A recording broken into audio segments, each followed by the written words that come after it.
He had Your resume is impressive, but I $2.47 see in gaps his in your wallet, experience. I'm a one quick last learner and interview, can adapt. and a We'll see. 6-year-old This is daughter your who last believed chance. today Get it her right. daddy would I become the understand. boss. I'll handle it. If you Jack fail, Morrison you're didn't know finished that here. in 8 hours, he Please, wouldn't I need just to see lose the her. job No, he'd be running for this his isn't the daughter's time. life. Daddy? The Just for a alarm minute. hadn't We're sounded. leaving. Jack woke at 5:30 in the pre-dawn darkness of the basement apartment, his body trained by 18 months of caregiver shifts to rise before the sun. He didn't turn on the light. Electricity cost money, and the meter ran faster than his dwindling savings. The November cold seeped through the concrete walls, turning his breath into visible clouds. He moved through the familiar motions in silence. The bathroom mirror showed a face he barely recognized anymore, 37, but looking 50 lines carved deep around his eyes from nights spent holding Anna's hand in the county hospital, watching morphine drip into her veins because they'd maxed out the insurance and experimental treatments cost more than he'd earn in 5 lifetimes. The suit hung on the back of the door. Charcoal gray, bought 5 years ago for their anniversary dinner at that Italian place in Brooklyn where Anna had worn the blue dress and laughed so hard at his terrible joke about the waiter that wine came out her nose. The fabric had gone shiny at the elbows, the shoulders pulled tight. Now he'd lost weight during Anna's illness, then gained it back in the wrong places from cheap carbs and stress. But it was clean. He'd ironed it last night after Emma went to sleep, pressing the creases sharp enough to cut. The kitchen was a 6x6 alcove with a 2-burner stove and a refrigerator that hummed like a dying animal. Jack opened it to the glow of the interior bulb. 3 eggs, half a loaf of bread, milk that would expire tomorrow. He did the math automatically now, a constant background calculation. 3 eggs meant 1 today for Emma, 2 tomorrow, gone by Friday. The bread could stretch to Monday if he was careful. Behind the curtain that served as Emma's bedroom door, his daughter slept curled around Mr. Patches, the stuffed bear Anna had sewn from an old flannel shirt. The bear's left ear hung by a thread. Jack had tried to fix it twice, but he didn't have Anna's skill with a needle. Everything he touched seemed to fall apart these days. Emma stirred as the weak morning light filtered through the basement window. Her eyes opened piercing blue, the exact shade of Anna's, though he didn't know yet that blue came from a different bloodline entirely. "Daddy." Her voice was small and hopeful, the way it always sounded in the mornings, now checking to make sure he was still there, that he hadn't disappeared like Mommy had. "Right here, sweetheart." She sat up, pushing dark curls from her face. 6 years old, and already too aware of the weight pressing down on their lives. "Is today the special day?" Jack's throat tightened. "It's the interview day. Remember?" Emma scrambled out from under the thin comforter, her feet hitting the cold linoleum. She wore the same pajamas she'd worn for 3 nights running because the laundromat charged $3.50 a load and they were down to essentials. "You're going to be the boss today, right?" The certainty in her voice nearly broke him. He knelt down to her level, straightening the collar of her pajama top. "I'm going to try my very best. But even if this one doesn't work out, we'll be okay. We always figure it out." Emma's face scrunched in concentration.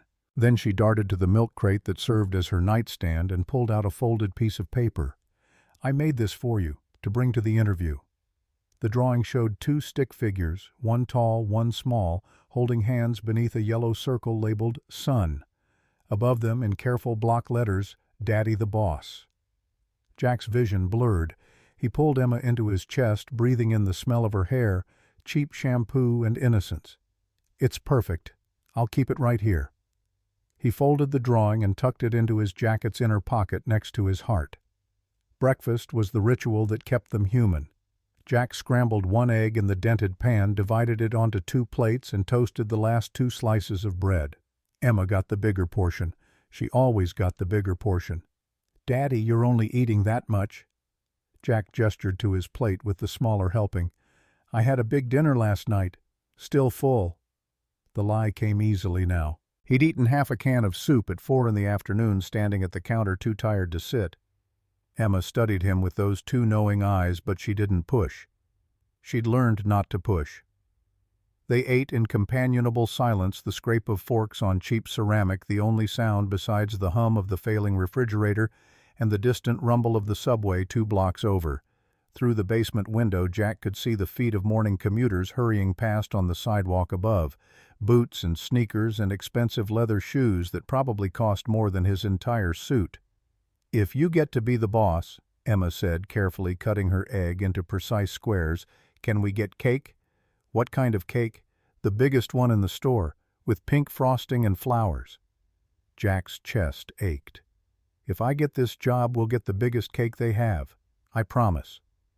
Emma beamed, and for a moment the basement apartment didn't feel like a prison. It felt like home. At 7:15, Mrs. Chen arrived. She was 72, a widow who lived 3 buildings down and supplemented her Social Security by watching Emma after school. Jack paid her what he could, $20 a week, cash pulled from the dwindling envelope hidden in the broken toaster. It wasn't enough. It was never enough. But Mrs. Chen never complained.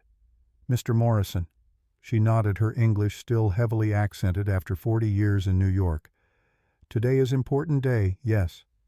"Yes, ma'am." "You will do well. You are good man, good father." The words settled like stones in his stomach. Good men didn't let their daughters grow up in basement apartments with mold in the corners and heat that only worked half the time. Jack kissed Emma's forehead. "Be good for Mrs. Chen. I'll be back by 4 to pick you up from school." "Promise?" "Promise." He didn't know it was a promise he'd almost failed to keep. The subway cost $2.75 each way. Jack had calculated the round trip into his remaining budget, which left him exactly negative $3.03 until the end of the month. He'd deal with that problem tomorrow. Today was about the interview. Today was about Blackwell Voss Holdings and the director of logistics position that paid $75,000 a year plus benefits. It was about Emma's future and heat that worked and food that wasn't rationed like wartime supplies. The train was packed with morning rush hour bodies. Jack stood pressed against the door, watching his reflection in the dark window as the tunnel lights strobed past. He looked like a man trying to be something he wasn't. The suit didn't fit right. His shoes were scuffed despite the polish he'd applied last night. His resume had a gap in it the size of a canyon, 18 months of caregiving that hiring managers saw as career suicide. But he had one thing they couldn't take away. He'd kept his family together when the world tried to tear them apart. He'd held Anna's hand through chemo and radiation, and the final terrible weeks when the cancer ate through her bones and the hospital bills ate through their savings, and he'd had to choose between experimental treatment that might buy her another year and keeping a roof over Emma's head. He'd chosen the roof. Anna had chosen it, with him squeezing his hand with what little strength she had left, whispering that Emma needed a father more than she needed a mother who might live to see 7 instead of 6. The decision had killed something inside him, but it had kept Emma safe, and that was the only math that mattered. Blackwell Voss Holdings occupied floors 40 through 50 of a glass tower in Midtown Manhattan. Jack stood on the sidewalk outside, craning his neck to see the top, feeling like an ant staring up at Olympus. The lobby was all polished marble and expensive art, the kind of place where even the air felt like it cost money to breathe. Security made him sign in, surrender his ID, and accept a visitor badge that clipped to his lapel like a brand. The elevator that carried him to the 45th floor was lined with mirrors. Jack watched himself rise, surrounded by infinite reflections of his inadequacy. The reception area smelled like power, leather furniture and fresh flowers, and the faint, intimidating aroma of coffee that probably cost more than his entire outfit. Jack perched on the edge of a sofa that creaked every time he shifted his weight, clutching his worn portfolio like a life preserver. 2:15 in the afternoon. Emma's school let out at 3:30. If he didn't catch the 2:45 bus, he'd be late, and Mrs. Chen would give him that look, the one that said she understood he was struggling, but please, please don't make it her problem too. His phone was at 4% battery. He couldn't afford to replace it, so he'd been nursing it for weeks, charging it in short bursts to preserve the dying battery. One text from Mrs. Chen glowed on the cracked screen. "Emma practicing her reading. She is smart girl. You should be proud." He was proud, and terrified, and so tired he could feel it in his bones. "Mr. Morrison." The receptionist's voice was nasal and bored, not even bothering to look up from her tablet. Jack stood too quickly. The head rush hit him. He hadn't eaten since the half portion of eggs that morning, hadn't had a proper meal in 3 days. But he forced a smile and straightened his tie. "Yes, that's me. Mr. Travis will see you now. Glass room on the left."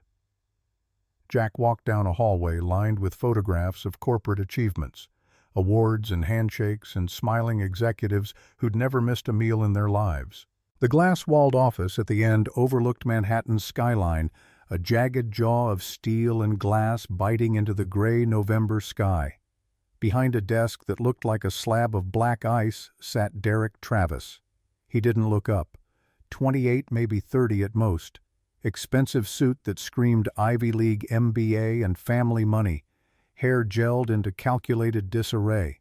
Scrolling through his phone with his thumb in a rhythm that suggested he'd rather be anywhere else. "Sit." Jack sat. The silence stretched 30 seconds, then 40. Finally, Derek dropped the phone onto the desk and picked up Jack's resume with 2 fingers holding it like a used tissue. Jack Morrison. His eyes scanned the paper without really seeing it. Former project lead at Kincaid Logistics. Graduated with honors. Impressive start. "Thank you." And then, Derek's voice dripped with mock confusion. "Nothing. The last entry is from 18 months ago.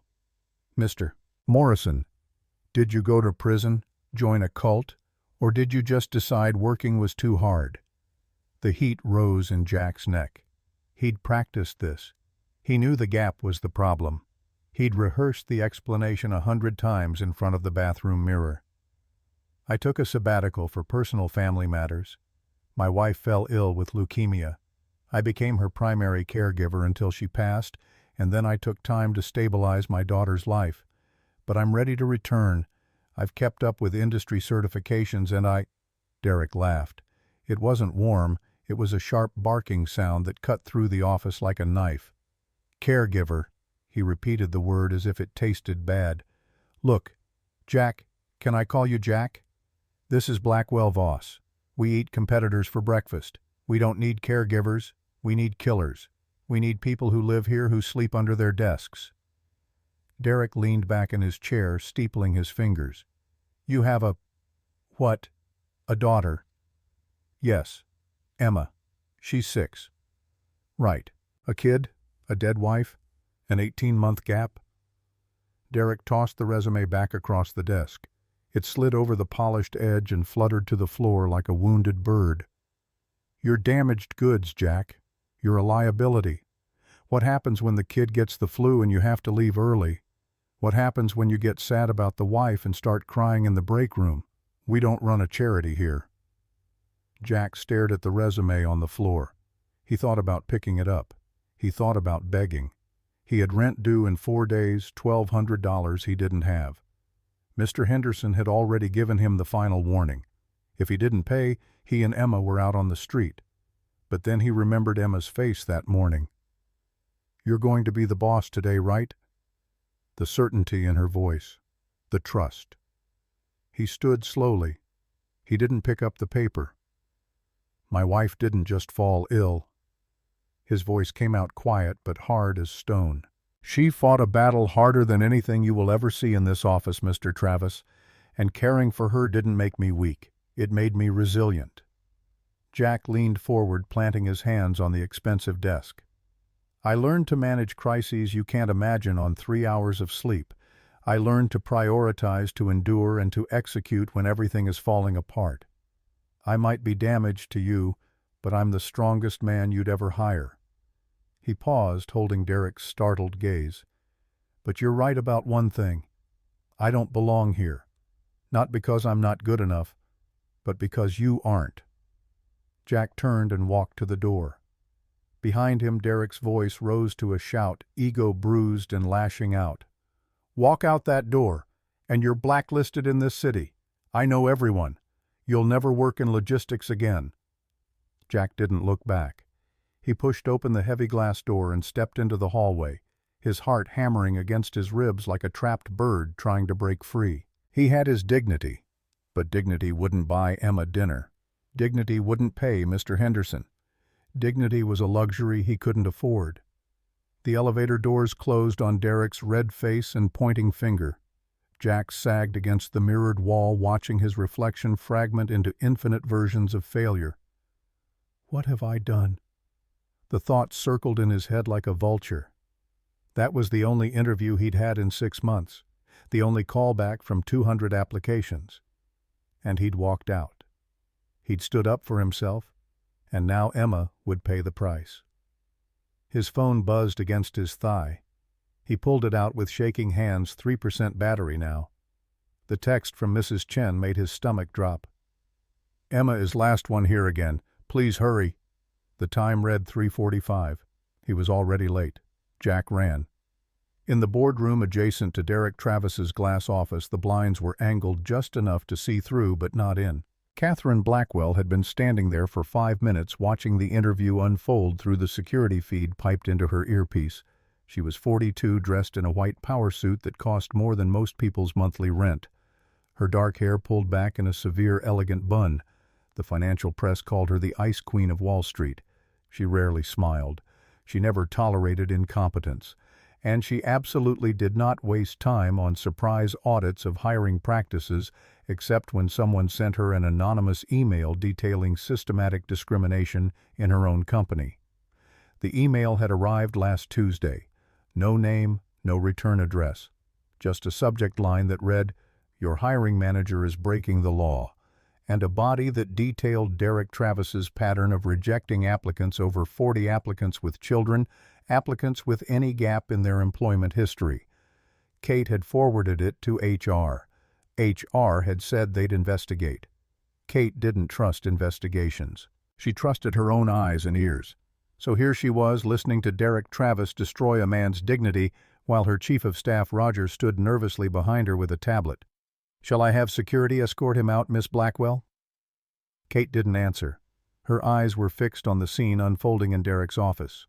The man Morrison, the resume said, was standing now, not picking up the paper on the floor, standing with his shoulders back and his head high. The audio feed carried his words clearly. "My wife fought a battle harder than anything you will ever see in this office." Kate's breath caught. Something in his voice, not anger, not desperation, something harder and cleaner. Pride. The kind of pride that couldn't be bought or sold. "I might be damaged to you, but I'm the strongest man you'd ever hire." Roger cleared his throat. "Miss Blackwell, should I—" "Quiet." Kate watched Morrison walk out, watched Derek's face turn purple with rage, watched the door close on what should have been a routine termination of an unqualified candidate. Except the man wasn't unqualified. Kate had read his file while waiting for the interview to start. Project lead at Kincaid Logistics, 98% on-time delivery rate, client satisfaction scores in the 95th percentile, 2 commendations for crisis management. And then, nothing. 18 months of nothing. But now she knew why. Kate zoomed in on the tablet that mirrored the security camera feed. The camera angle caught Morrison's resume on the floor edges, curled cheap paper that had been printed at a library. She could just make out the details. Name Jack Morrison, previous employer, Redwood Logistics address. 42 Meadowbrook Lane, Riverside, Connecticut, apartment B. The tablet slipped from Kate's hands. It hit the carpet with a dull thud. "Miss Blackwell." Roger stepped forward, alarmed. "Are you all right?" Kate couldn't speak, couldn't breathe. The address burned in her vision like she'd stared too long at the sun. 42 Meadowbrook Lane, the house her mother had left to Julia in a private trust, the only property that wasn't part of the main Blackwell estate, the house that had sat empty for 15 years because no one knew Julia had a claim to it except the lawyers in Boston who managed the trust and never spoke of their clients. If Jack Morrison lived at 42 Meadowbrook Lane, he'd known Julia, or he'd known someone who knew Julia. Or Kate's mind raced through possibilities, each one more impossible than the last. Julia had vanished 19 years ago. Run away at 19 to escape their father's control, to escape the arranged marriage to the son of a Texas oil baron, to escape the crushing weight of being a Blackwell. Kate had hired investigators, 5 different firms over 10 years, spent $12 million searching, found nothing. Julia had disappeared as completely as if she'd never existed. And now a man who'd lived in Julia's house was walking out of Kate's building. A man whose wife had died of leukemia. A man with a daughter. Kate grabbed Roger's arm, fingers digging in hard enough to make him wince. That man. Where is he going? Roger checked the tablet that tracked elevator movements. Lobby level. He's leaving. Stop him. Should I call security? No. The word came out too loud, too desperate. Kate modulated her tone, forced the Ice Queen mask back into place. I'll handle it. I need to speak with him. But Miss Blackwell, you have the board meeting in 10 minutes. The investors from... Kate was already moving, tearing open the boardroom door. Her heels clicked frantically against the marble floor. Executives and assistants jumped out of her way, shocked to see Catherine Blackwell running. She reached the elevator bank just as the doors kissed shut on Jack Morrison's exhausted face. Kate slammed her hand against the brushed steel, watching the numbers light up. 45, 44, 43. Roger, she barked into her headset. Lock down the lobby elevators. Don't let him leave the building. I can't, Miss Blackwell.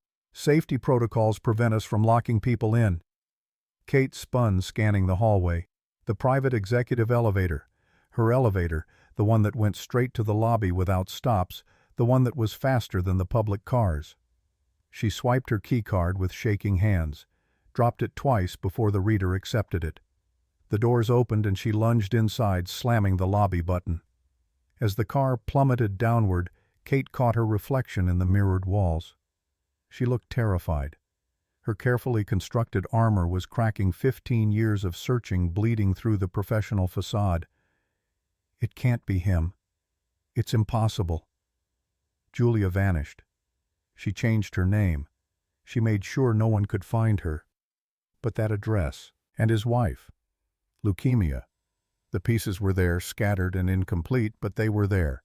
And if they meant what Kate thought they meant, if Julia had been alive all this time living in that house married to Jack Morrison, then Julia's daughter existed.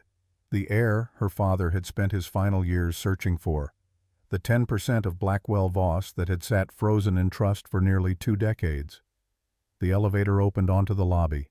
Kate scanned the crowd, business suits and tourists and delivery people looking for the man in the too-tight charcoal suit.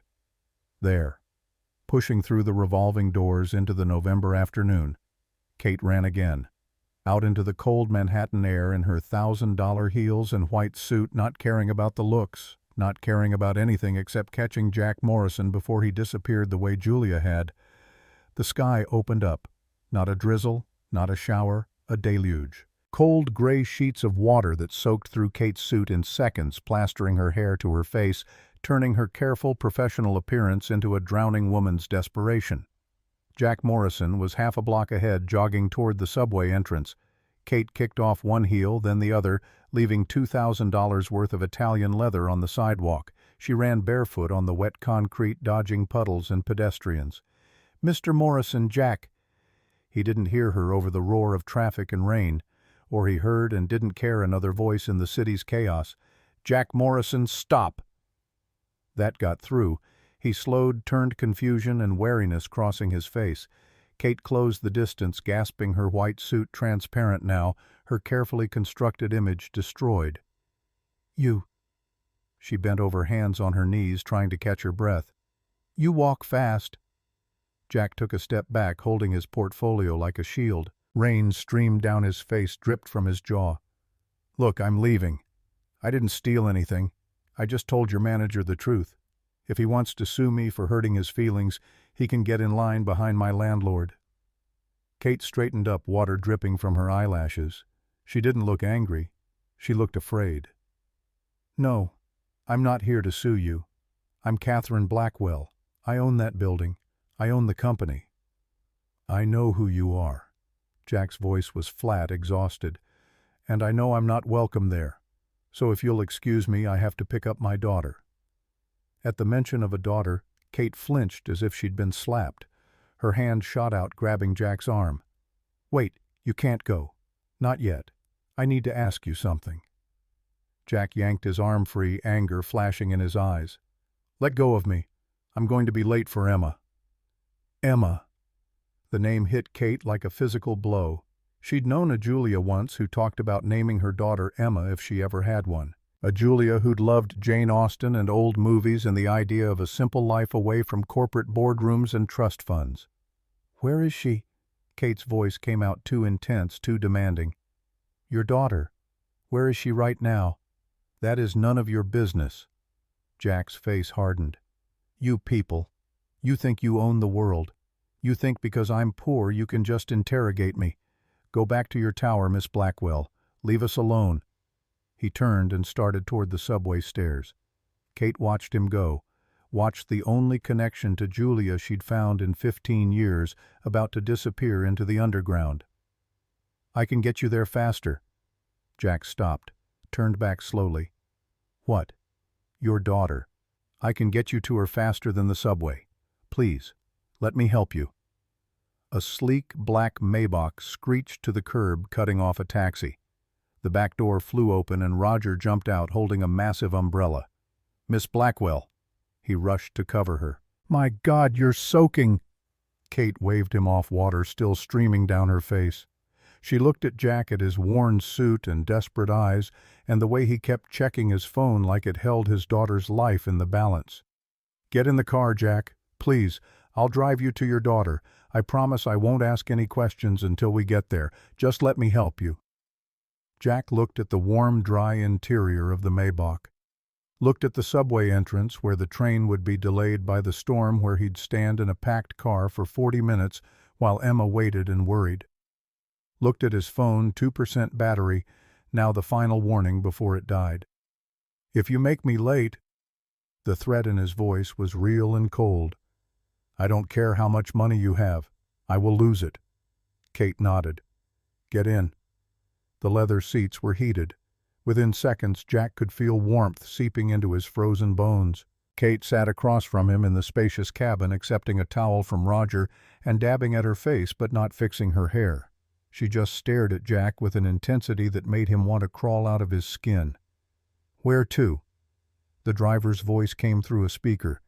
"PS 112 Elementary, Astoria, Queens." Jack's voice was tight. "Take the tunnel. It's faster." The car glided into traffic, moving with an authority that made other vehicles yield. Kate pulled a bottle of sparkling water from a hidden compartment and held it out. "I'm not thirsty." Jack didn't want to owe her anything, didn't want to take even this small thing. But his throat was sandpaper dry, and the bottle looked so cold and perfect in her manicured hand. "Why are you doing this?" He didn't take the water. "Did you see the interview? Is this a guilt trip? Because I don't need charity? I need a job. But I'm guessing Derek made sure that won't happen." "Derek is a fool." Kate's voice was soft, nothing like the Ice Queen reputation.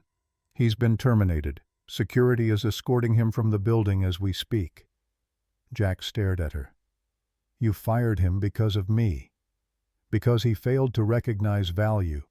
And because he lacks humanity." Kate set the water bottle on the seat between them. "But that's not why I'm here." She leaned forward and Jack saw that her hands were trembling. "Your resume listed an address. 42 Meadowbrook Lane, Riverside, Connecticut." Jack's entire body went rigid. "That was our old place. We had to downsize after Anna died. We live in a basement apartment in Astoria now.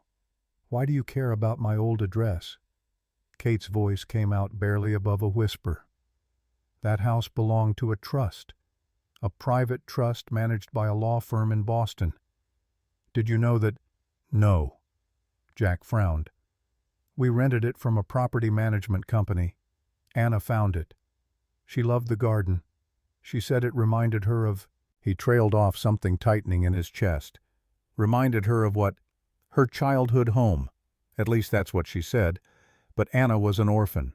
Grew up in foster care in Ohio. She didn't have a childhood home." Kate pulled something from her purse, soaked leather still dripping. A small silver locket on a delicate chain. Old, tarnished, the kind of thing that belonged in a museum or a family vault.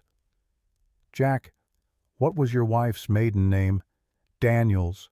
Anna Daniels." Kate closed her eyes. A single tear escaped, tracking through the rain on her cheek. "Daniels," she whispered. "She kept the fake name." "Fake name?" Jack sat up straighter, adrenaline cutting through exhaustion. "What are you talking about? Anna didn't have a fake name. She was exactly who she said she was." Kate opened her eyes, piercing blue, the exact shade Jack saw every morning when he looked at his daughter.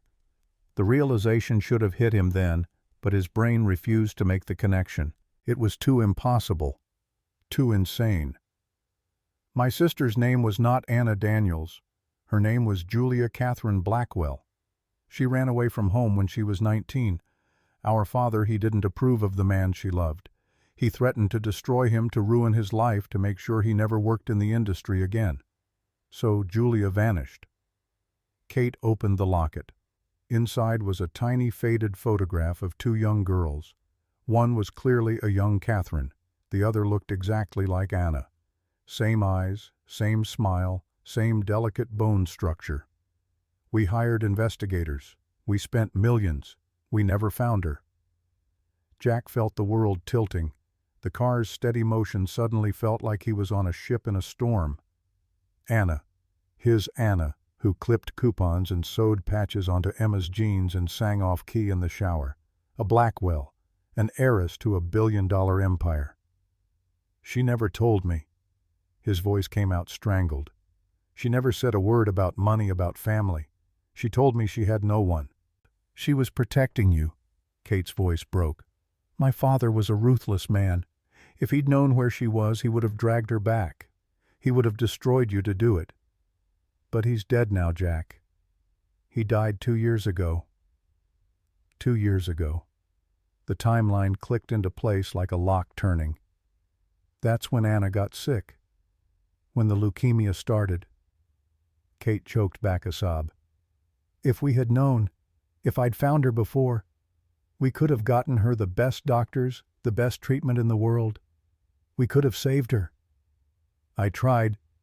Jack's voice rose, defensive anger masking the shock. "I sold everything. I worked 3 jobs. I held her hand while she died in a county hospital because our insurance maxed out and the experimental treatment cost $200,000 we didn't have. Don't you dare tell me you could have saved her. You weren't there. I was there." The car fell silent. The tension was thick enough to choke on. Kate looked at Jack with something that wasn't pity. It was respect. "I know," she whispered. "I know you did. You loved her. That's all she ever wanted, to be loved for herself, not the name, not the money." The car slowed. They were pulling up to the curb at PS 112. The brick building looked dreary in the rain, paint-peeling chain-link fence rusted. A world away from the glass towers of Manhattan. Kate's voice was barely audible over the rain. "That's why I ran after you. I saw the address on your resume. That house on Meadowbrook Lane, it was the only property my mother left to Julia in her own private will. The trust was hidden from my father. Julia must have known she could live there safely." Jack's hand was on the door handle. His head was spinning. Anna had been Julia. Julia had been a Blackwell. None of it made sense. All of it made terrible, perfect sense. "I need to get Emma." "Jack," Kate's voice stopped him. "If Emma is Julia's daughter, she's my niece. She's the heir to half the Blackwell estate." Jack looked back at her, rain already soaking through the open door. "She's my daughter. That's who she is. And right now, she's a 6-year-old girl waiting for her dad in the rain. I don't care about your estate." He stepped out into the storm. Kate watched him run up the steps, watched him disappear into the school. She didn't follow. Not yet. Through the rain-streaked window, she saw him emerge moments later, holding the hand of a small girl in a yellow raincoat. The girl was clutching a backpack too big for her frame. As they walked toward the car, she looked up and pushed her wet hood back. Kate gasped, pressing her hand against the glass. The girl had the Blackwell chin, the dark curls, and those eyes, those unmistakable, piercing blue eyes that ran in the family like a genetic signature that Kate saw in every old photograph of her grandmother and great-grandmother and all the Blackwell women stretching back 5 generations. Jack opened the car door and ushered Emma inside. She shook her umbrella, spraying water across the expensive leather. "Daddy, who is this? Is this an Uber?" Jack slid in next to her, pulling her close to warm her up. His eyes met Kate's across the cabin. The dynamic had shifted. He wasn't the desperate job applicant anymore. He was the guardian of the most valuable person in Catherine Blackwell's world. "No, sweetie," Jack said, his eyes never leaving Kate's face. "This is an old friend of Mommy's." Kate stared at the little girl, her heart hammering so hard she could feel it in her throat. This was Julia's daughter, her niece, the last piece of her sister that existed on this earth. She wanted to reach out to hug her, to hold this child who carried Julia's blood and Julia's eyes.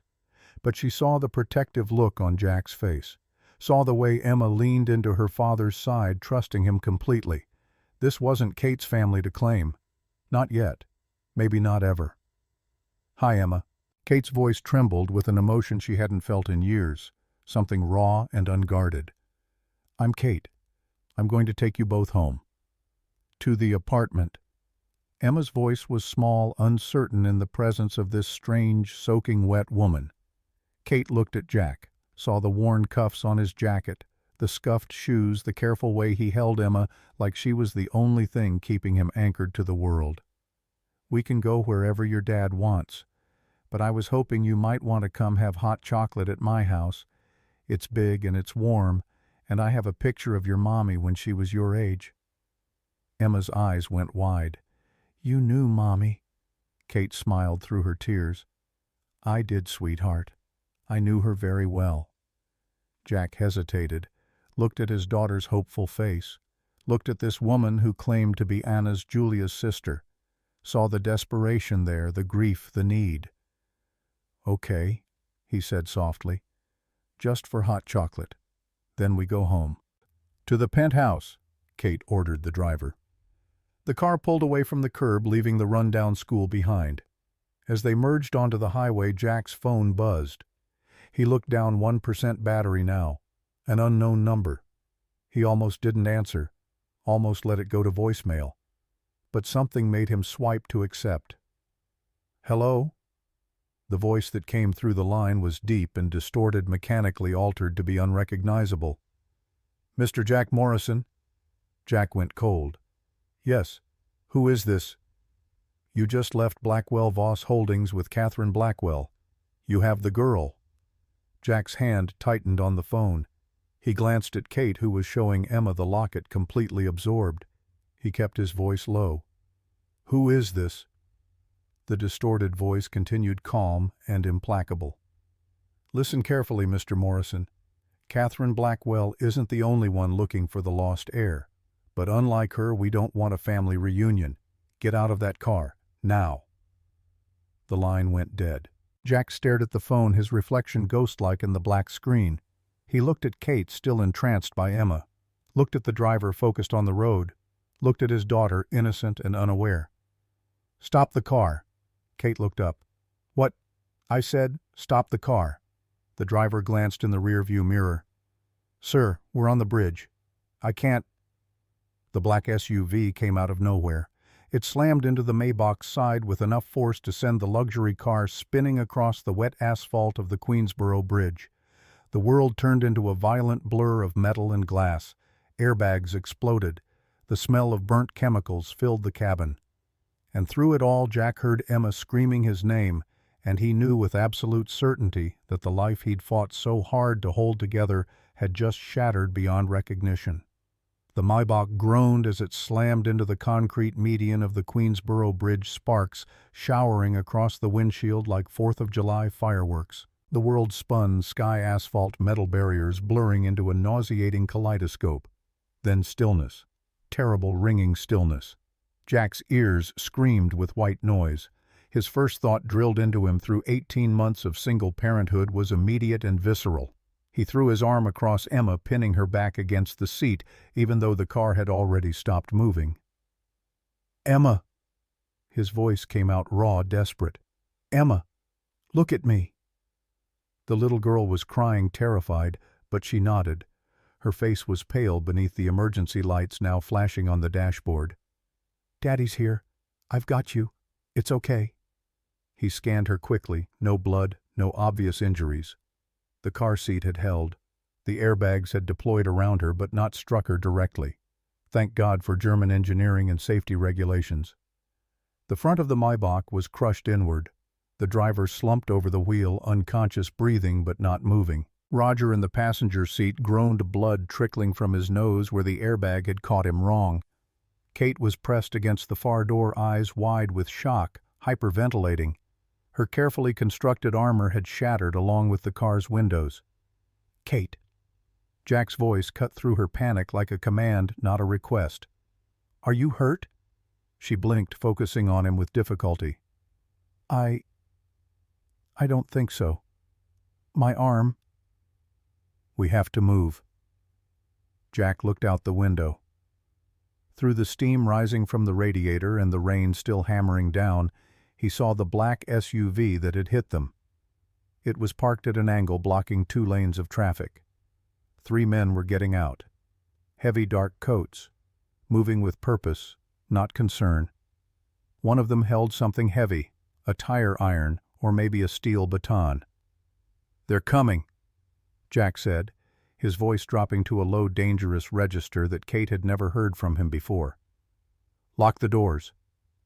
Kate's hands fumbled for the control panel. They auto-lock after an accident. The lead man approached the rear window where Kate sat. He was massive, 6'4" at least, with a scar running through his eyebrow that gave his face a permanent sneer. He didn't say a word. He just drew back the tire iron and swung. The impact made Kate scream. The glass cracked but didn't shatter, ballistic rated, designed to withstand exactly this kind of assault, but spiderweb fractures spread across the surface. "Thank God," Kate breathed. "It won't hold forever." Jack was already scanning their surroundings. The bridge was gridlocked. Horns blared. Angry commuters were getting out of their cars to see what had caused the accident. That was their cover. Chaos witnesses the normal human reaction to disaster. "Listen to me carefully." Jack grabbed Emma's backpack. "We're going to get out on the street side into the traffic. We need to disappear into the crowd." Kate shook her head, still in shock. "We can't. We're safer in here." The second blow sent more fractures across the window. The man outside grinned, revealing teeth filed to points. Jack turned to Kate, and she saw something in his eyes she hadn't expected. Not fear. Cold, calculated assessment. This was a man who'd managed ICU schedules and morphine drips and insurance denials while holding a dying woman's hand. Crisis management wasn't theoretical for him. If they get in, they take Emma. Do you understand? They take her. Kate's face hardened. The fear vanished, replaced by the same steel she used to crush competitors in boardrooms. She grabbed Emma's hand so tight her knuckles went white. "What do we do?" "On my count, I kick the left door open. You take Emma's hand. You don't let go. We run for the pedestrian walkway. Ready?" Kate's voice came out steady despite the terror coursing through her. "Ready. 1, 2, 3. Jack threw his shoulder against the left door. It was jammed from the impact, but adrenaline gave him strength he didn't know he possessed. He kicked hard and the door groaned open with a shriek of metal. "Go!" Kate scrambled out, dragging Emma with her. They stepped onto the wet asphalt, narrowly missing a yellow taxi that skidded to a halt, horn blaring. "Hey, watch it!" The cabbie's voice was lost in the chaos. Jack jumped out after them. He glanced back.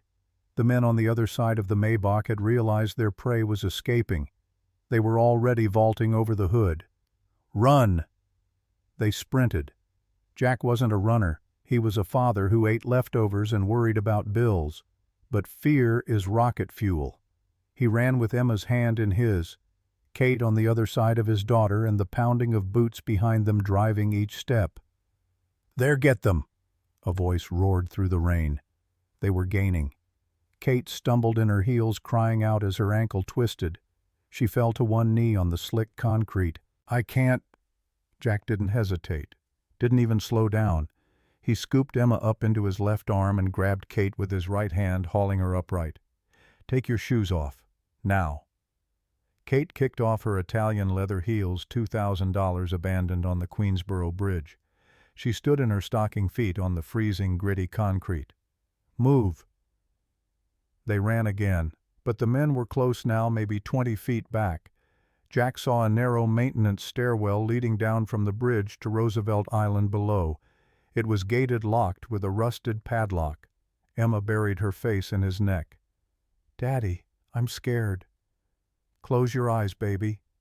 His voice was gentle even as his mind calculated angles and leverage and the 10 seconds they had before the attackers caught them. "Don't look." He reached the gate and grabbed a loose metal pipe lying in a pile of construction debris near the railing, jammed it into the chain-link loop of the padlock. Remembered his days at Kincaid Logistics working the loading docks, learning that every lock has a weak point and every problem has a solution if you're willing to pay the price in sweat and muscle. The lead attacker lunged, reaching for Emma. Jack twisted the pipe with every ounce of despair and rage he'd suppressed for 18 months. Months of watching Anna waste away. Months of choosing between rent and food. Months of Emma's questions about why they couldn't afford new shoes. The metal groaned, protested, then snapped.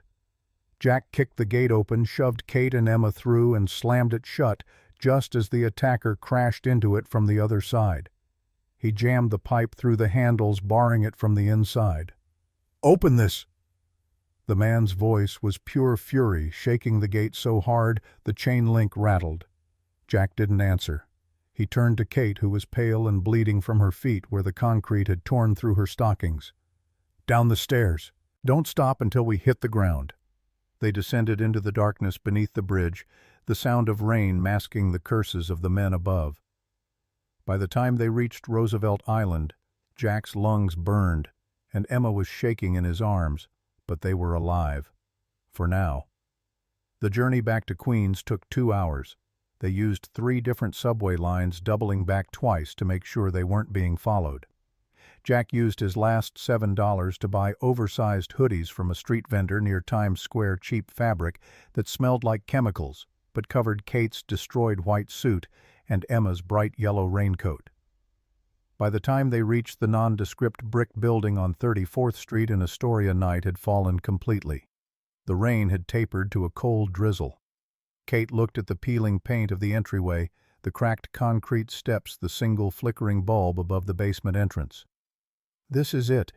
Her voice wasn't judgmental, just exhausted. Jack unlocked the side door that led to the basement apartment.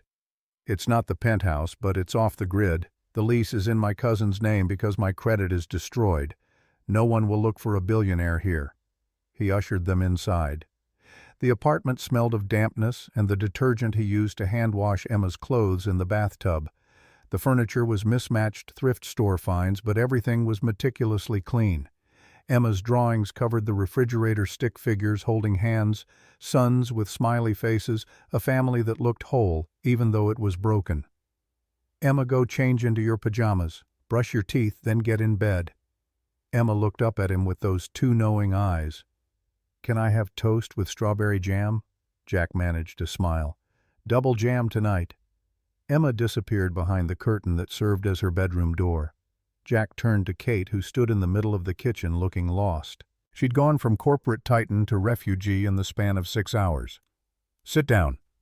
He pulled out a wooden chair at the small table. Kate sat. She looked at the linoleum floor, the leaky faucet, the single bare bulb hanging from the ceiling.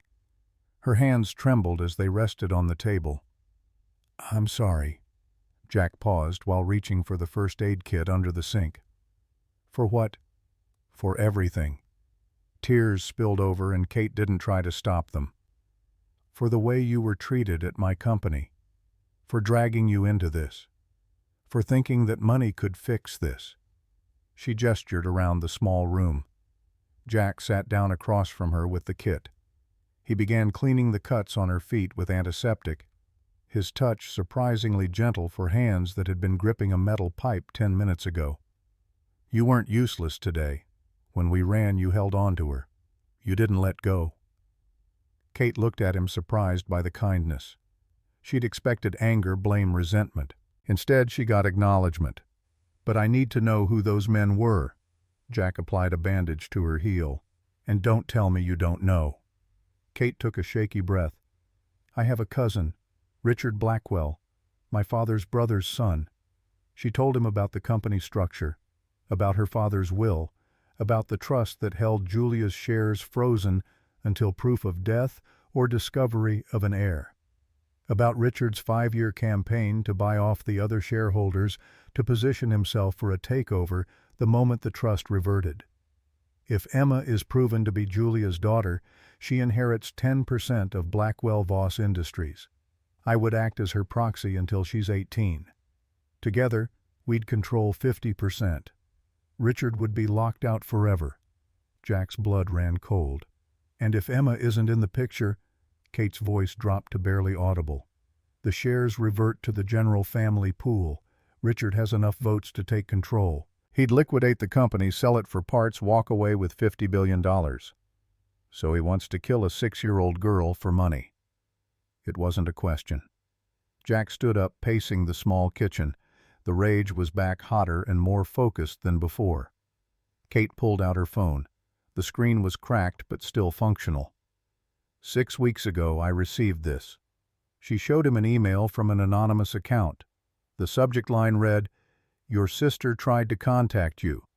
The body detailed how Julia had sent a letter through a Hartford law firm 8 months before she died, how Richard had intercepted it, how he'd been monitoring Kate's communications through a private investigator for over a year.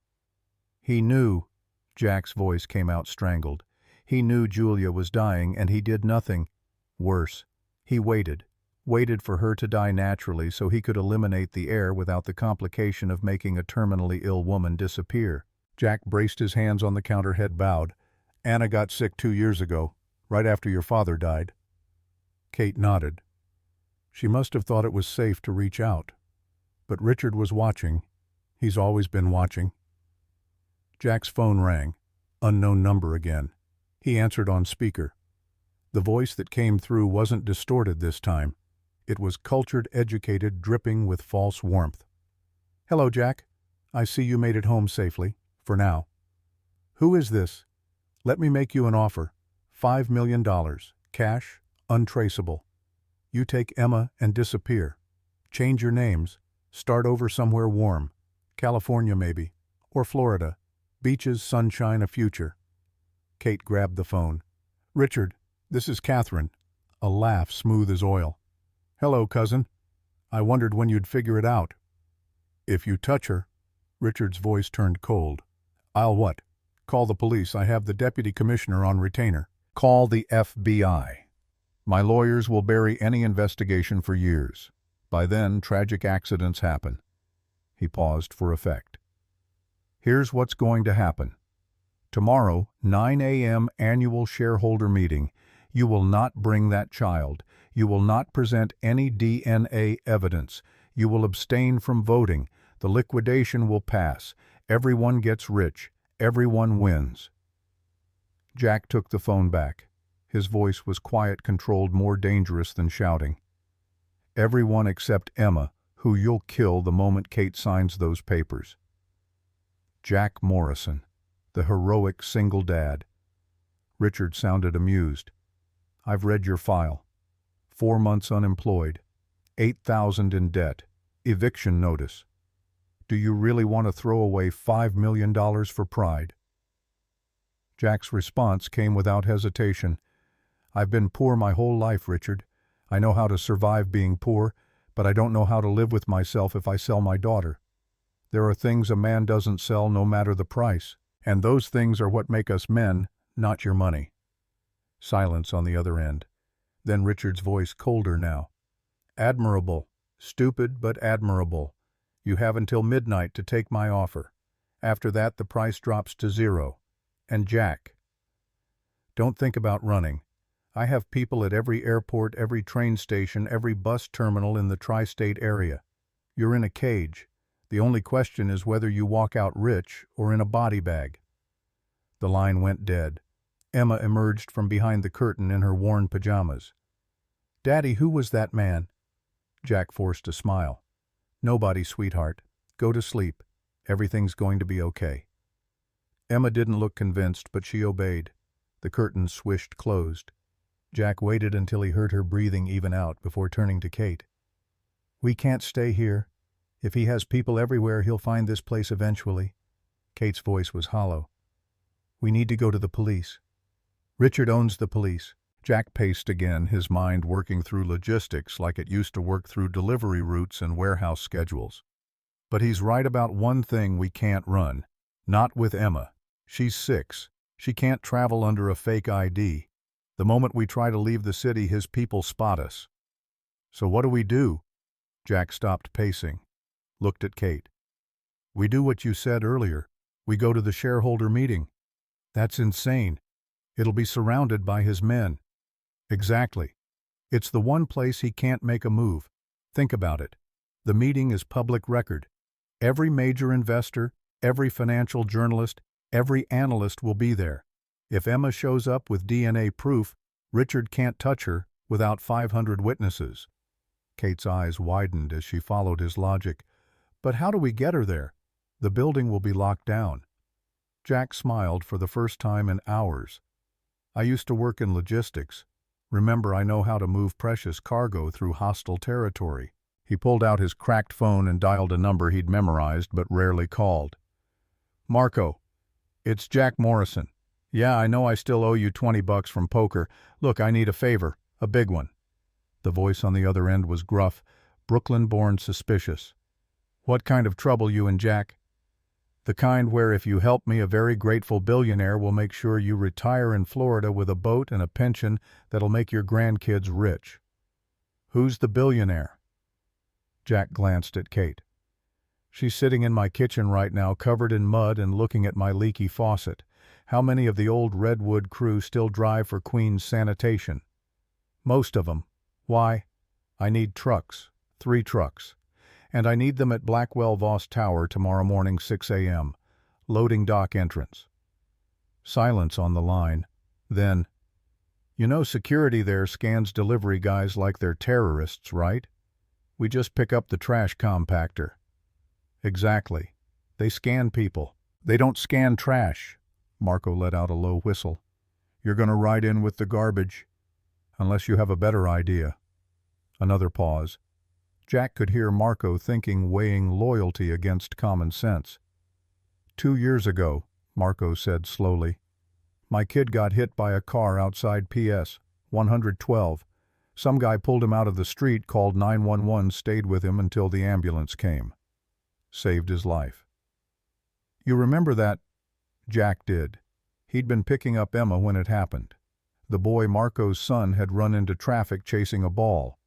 Jack had reacted on instinct the same way he'd react if it were Emma. "I remember." "That was you, wasn't it?" "Yeah." "Then I owe you. 6 a.m. loading dock. But you're going to explain this whole thing over beers when it's done. And not cheap beers. The good stuff." "Deal." Jack hung up and looked at Kate. "Now we need DNA proof." Kate was already dialing her fingers, moving across the cracked screen with practiced efficiency. "Gene Tech, Boston. This is Catherine Blackwell. I need an expedited maternity test sister's DNA from archive samples versus a child sample." The lab technician on the other end started to protest about turnaround times and proper protocols. Kate's voice cut through like a blade. "I need results by 8 a.m. tomorrow. I don't care if your entire staff has to work through the night. I'll pay triple your normal rate. And I'll donate $2 million to your research wing." The tone on the other end changed immediately.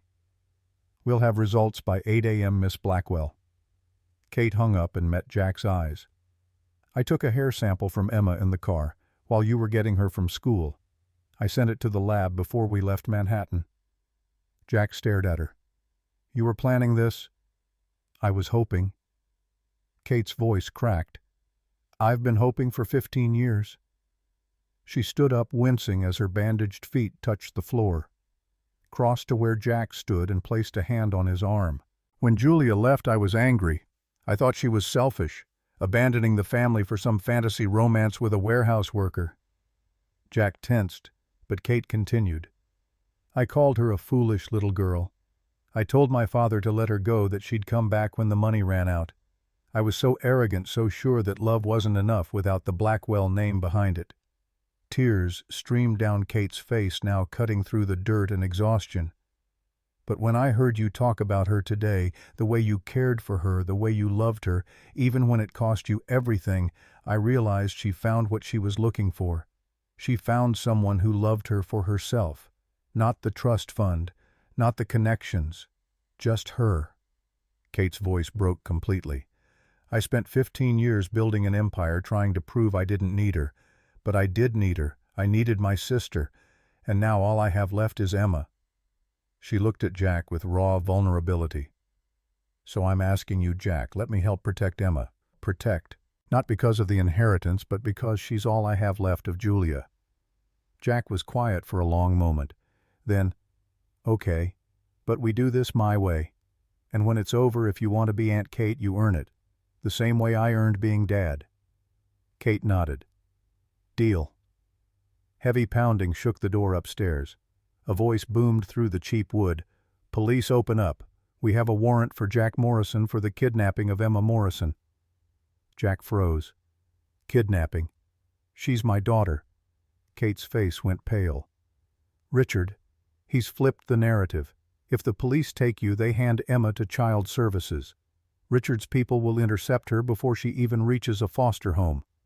The pounding intensified.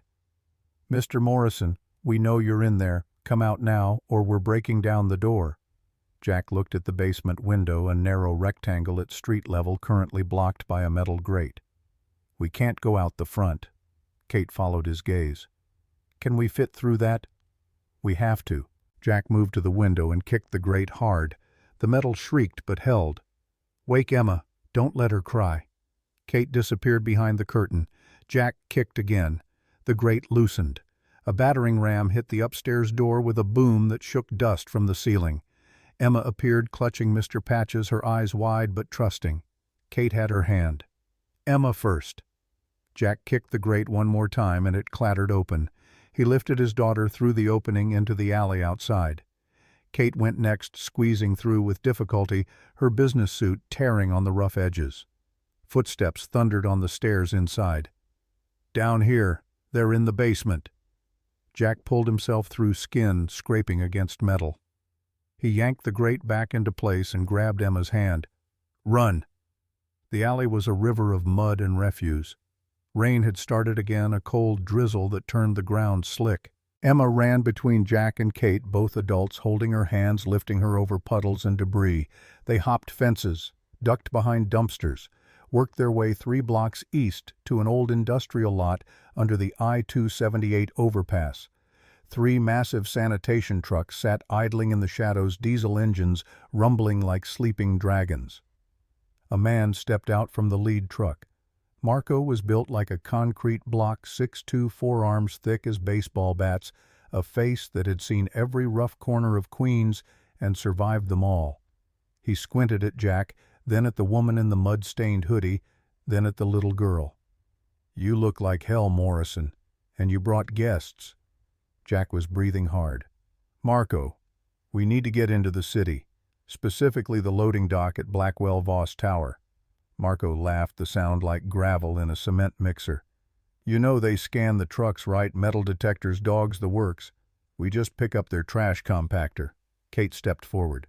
Despite her appearance, her voice carried absolute authority. They scan people. They don't scan refuse. Marco raised an eyebrow. And who's this, the Queen of England? She's the owner of Blackwell Voss. And if you get us inside, she'll make sure your entire crew retires in Florida with pensions that'll outlive your grandkids. Marco looked at Kate's intense blue eyes, looked at the police sirens wailing in the distance heading toward Jack's apartment, spat on the cracked asphalt. Get in the back of truck number 2. It's empty, but it smelled like fish yesterday.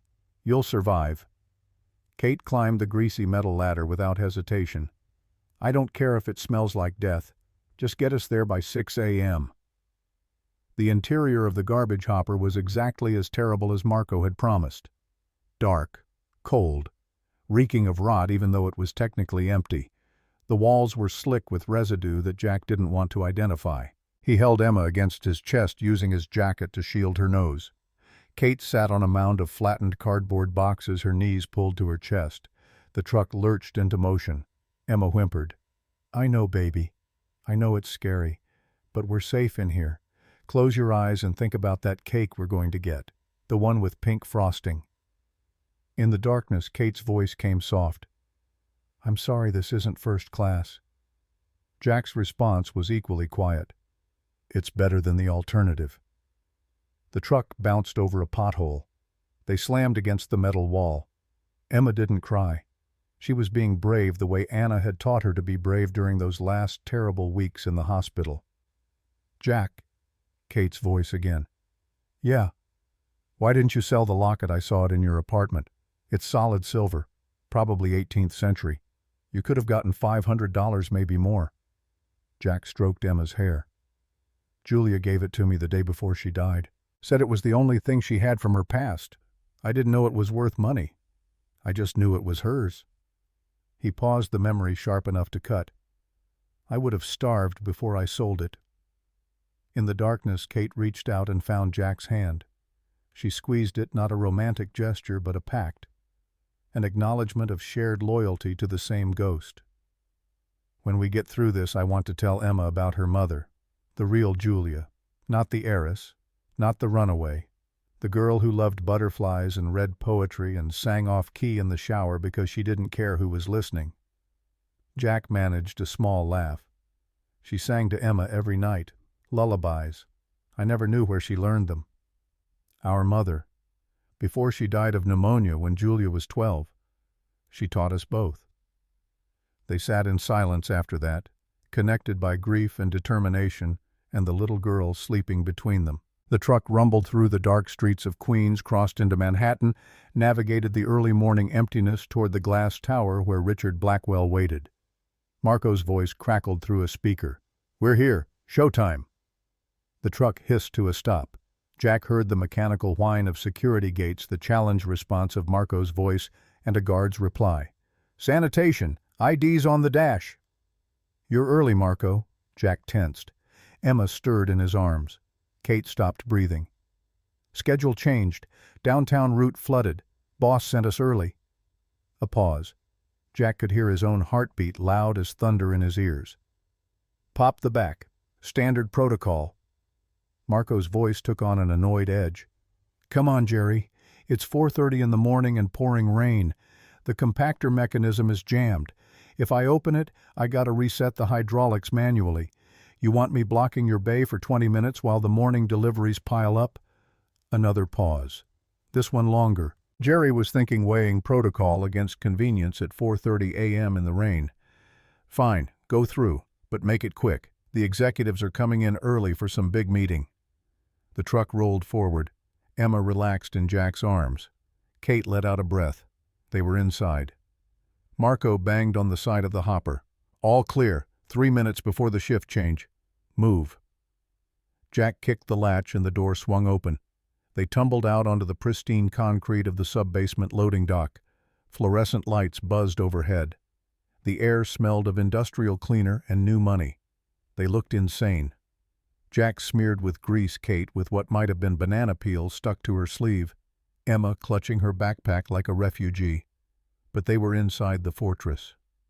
"Service elevator," Kate whispered, pointing to a gray set of doors.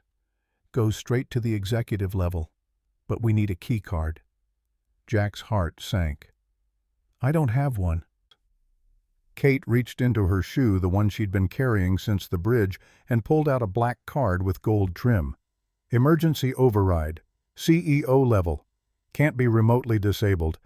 I always keep one on me." She swiped it.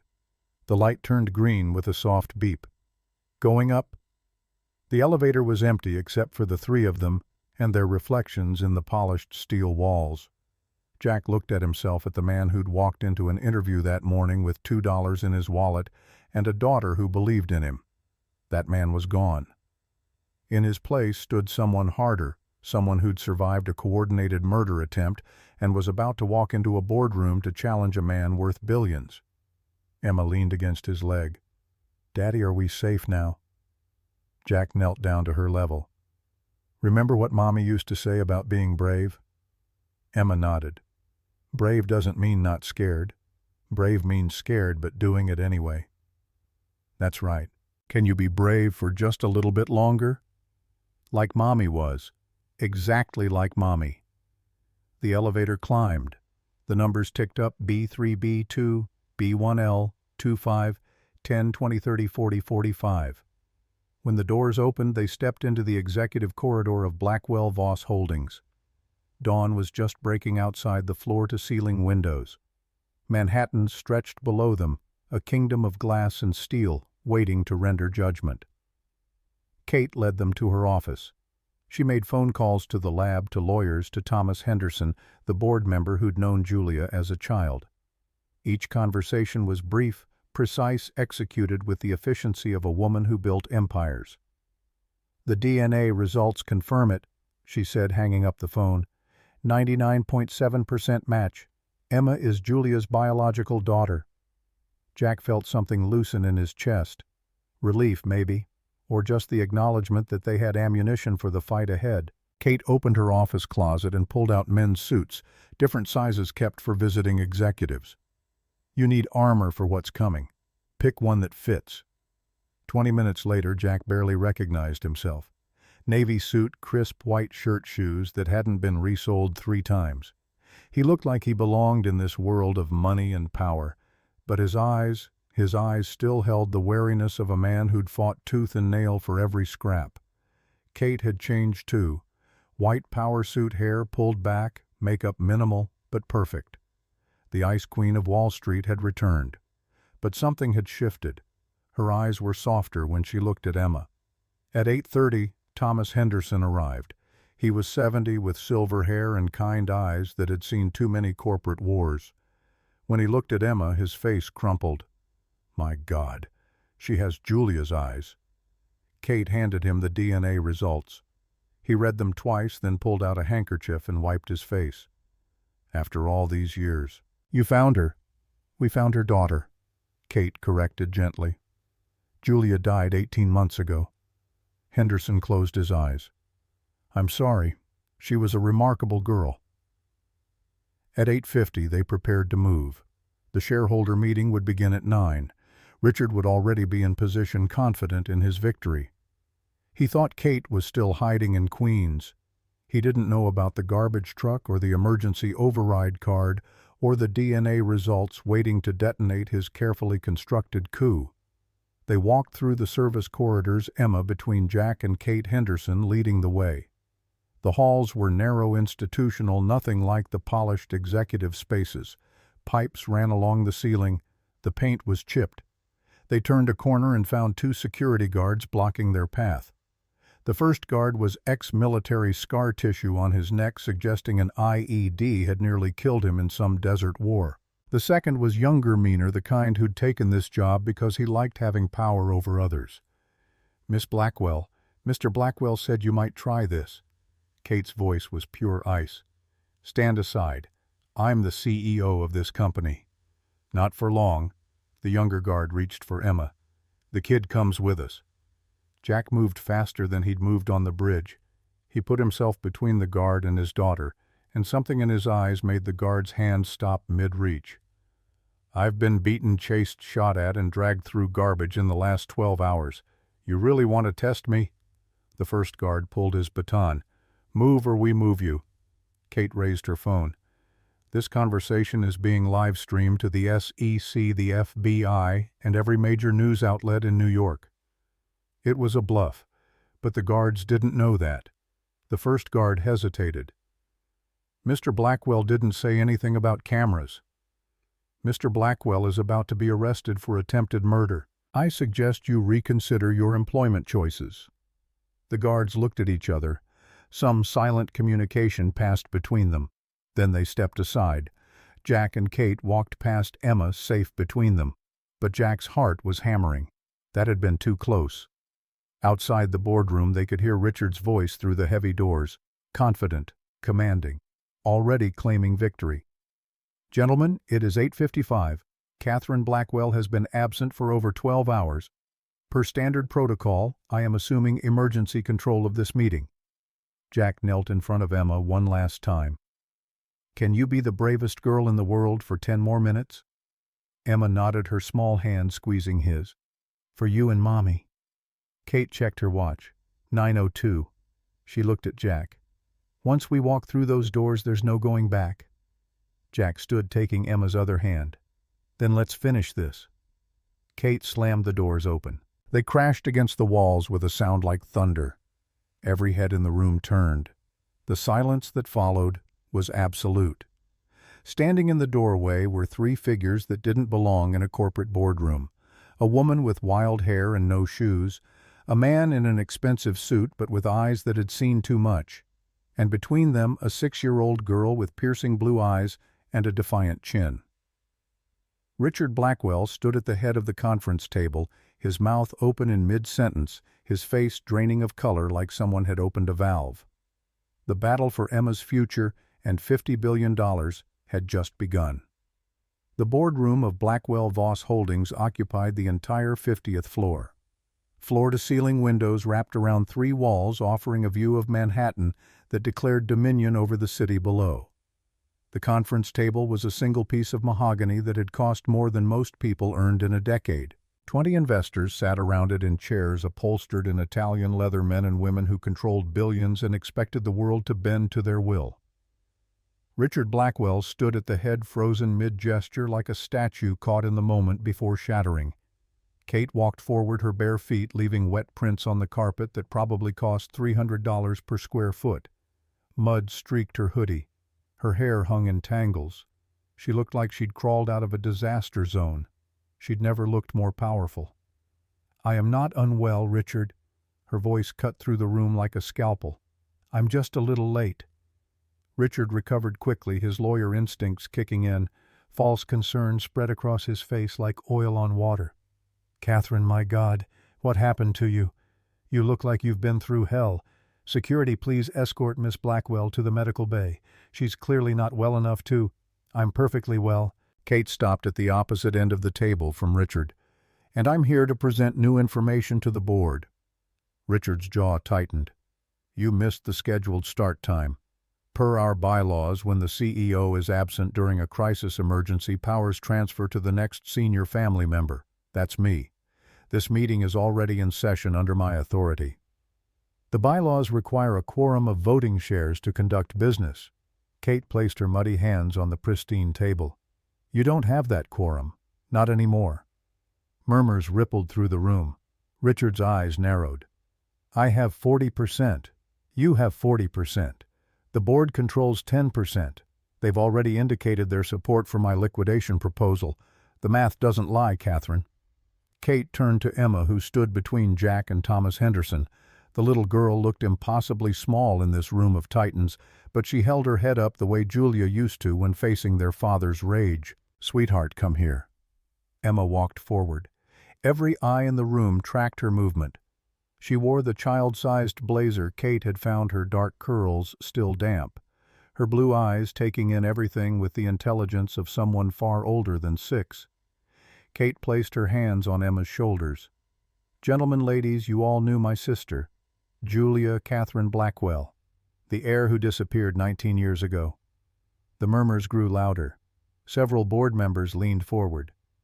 Julia died 18 months ago. Kate's voice caught, but she pushed through.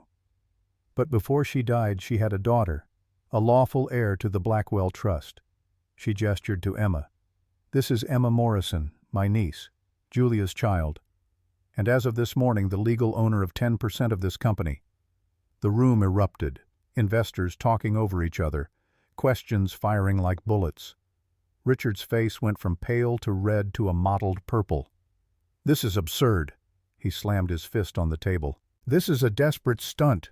You bring in some random child and claim she's Julia's daughter. Where's your proof? Jack stepped forward. He moved with the quiet confidence of a man who had nothing left to lose and everything to protect. He reached into his jacket and pulled out 3 items, placing them on the table in front of Thomas Henderson. Birth certificate. Emma Morrison, born 6 years ago at Mercy General Hospital in Hartford, Connecticut. Mother listed as Anna Morrison, the name Julia used while in hiding. He set down the silver locket. Locket containing a photograph of Julia and Catherine as children. Julia gave this to me before she died, telling me it was the only thing she had from her past. Finally, he placed a sealed envelope bearing the Gene Tech Boston logo. DNA analysis certified and notarized, confirming with 99.7% certainty that Emma Morrison is the biological daughter of Julia Catherine Blackwell. Henderson's hands shook as he opened the locket. He stared at the photograph for a long moment, then looked at Emma. His eyes filled with tears. "I knew Julia when she was this age.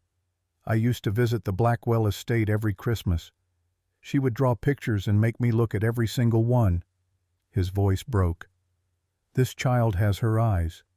Exactly her eyes." He opened the envelope and read the DNA results. Read them again. Then looked up at the board. "This is legitimate. These are certified results from one of the most respected genetic testing facilities in the country. Emma Morrison is Julia Blackwell's daughter. There's no doubt." Richard's composure cracked. "This is fraud. This is a conspiracy. Security, remove them from this room immediately." Kate's voice rang out like a bell. "Sit down, Richard." The command in her tone made Richard actually take a half step back. Kate had built this company into what it was today. She'd crushed competitors and outlasted rivals and turned $40 billion into $180 billion through sheer force of will. When she spoke with that voice, corporate titans obeyed. "Emma controls 10%. I control 40%. Together we hold majority voting power. And our first order of business is your immediate termination for conspiracy, attempted kidnapping, attempted murder, and corporate espionage." Richard laughed, but it sounded hollow. "You can't prove any of that. These are wild accusations from a woman who's clearly having a breakdown. Look at you, Catherine, covered in mud, barefoot, dragging a child through some fantasy about lost heirs. The board can see you're not fit to lead." "I can prove it." The voice came from the doorway. Roger stood there, flanked by two people in dark suits and FBI badges clipped to their belts. He looked haggard, defeated, but determined. "Agent Torres, FBI. Agent Chen, also FBI." The woman speaking was 40-ish Latina, with eyes that had seen too many corporate criminals try to talk their way out of handcuffs. "We're here regarding an ongoing investigation into conspiracy to commit murder and wire fraud." Richard's face went blank. "I have no idea what you're talking about." Roger stepped forward. "I've been recording our conversations for 6 months, Mr. Blackwell, including the one 3 weeks ago when you told me to monitor Catherine's movements and report directly to you, and the one 2 days ago when you discussed eliminating the Morrison problem permanently with your security contractor." He pulled out his phone and played an audio file. Richard's voice came through, clearly discussing payment schedules for the men who'd attacked them on the bridge, discussing contingency plans if Emma survived, discussing how to make it look like a tragic accident. The board members recoiled. Several stood up, distancing themselves physically from Richard. Agent Torres pulled out handcuffs. "Richard Blackwell, you're under arrest for conspiracy to commit murder, attempted murder, wire fraud, and violation of federal racketeering statutes." Richard backed away from the table. "This is a mistake. I'm a Blackwell. I built this company. My lawyers will—" "You have the right to remain silent. Anything you say can and will be used against you in a court of law." The handcuffs clicked around Richard's wrists. He looked at Kate with pure hatred. "You'll regret this. My family will bury you in litigation. You'll spend every dollar fighting this." Kate's response was ice. "The only thing I regret is not finding Julia sooner. Get him out of my building." The FBI agents led Richard toward the door. He struggled briefly, then seemed to deflate. As he passed Emma, he looked down at her with something that might have been curiosity or calculation or simply the recognition that a 6-year-old had just destroyed his entire plan. Then he was gone. The boardroom fell silent. Henderson stood slowly. "I move that we recognize Emma Morrison as the lawful heir to Julia Catherine Blackwell's shares in this company. All in favor?" 20 hands rose, not a single abstention. "Motion passes." Henderson's voice was thick with emotion. "I further move that we appoint Catherine Blackwell as proxy trustee for Emma's shares until her 18th birthday." All in favor. 20 hands again. Motion passes. Henderson looked at Kate. Miss Blackwell, the company is yours. Kate nodded, accepting the authority she'd fought so hard to maintain, but she didn't look triumphant. She looked exhausted and sad and relieved all at once. Emma tugged on Kate's sleeve. Her voice was small, uncertain in this room full of adults in expensive suits.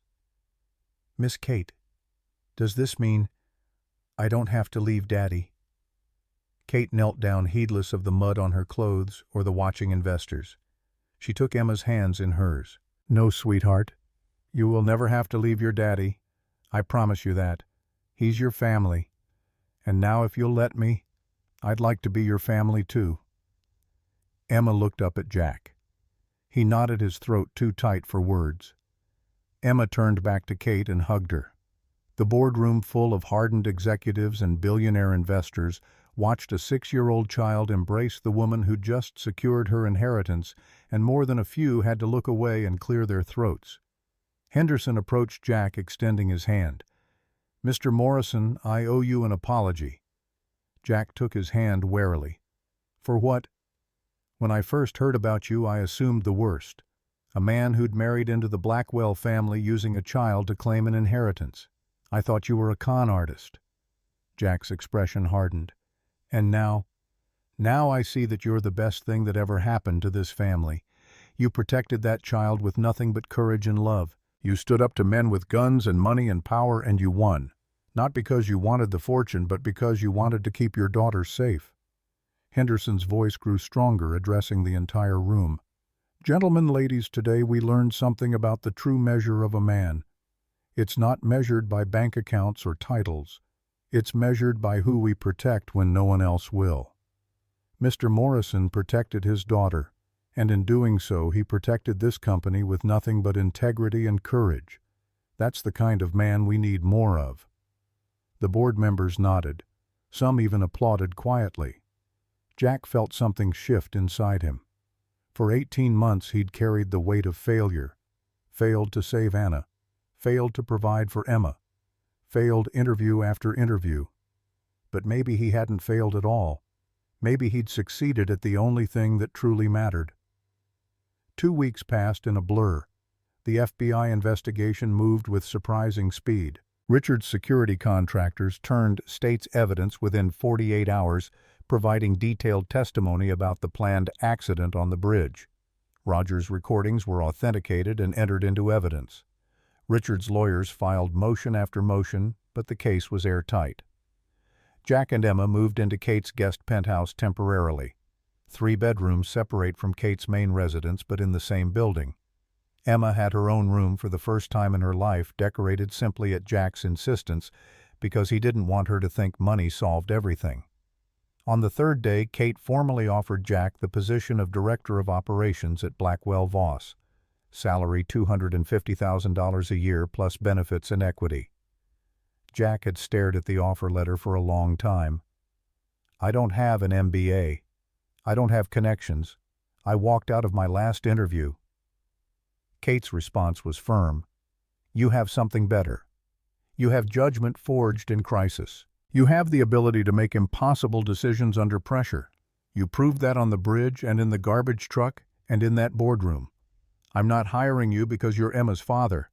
I'm hiring you because you're exactly what this company needs. Jack accepted. On the 5th day, Marco and his sanitation crew each received certified checks for $200,000 plus full pension packages funded by the Blackwell Foundation. Marco called Jack, his voice rough with emotion. You didn't have to do this. Jack's response was simple. You saved my daughter's life. $200,000 isn't enough. It's just a start. On the 10th day, Emma started at a private school on the Upper West Side. She came home talking about new friends and art class and how the cafeteria had 5 different kinds of juice.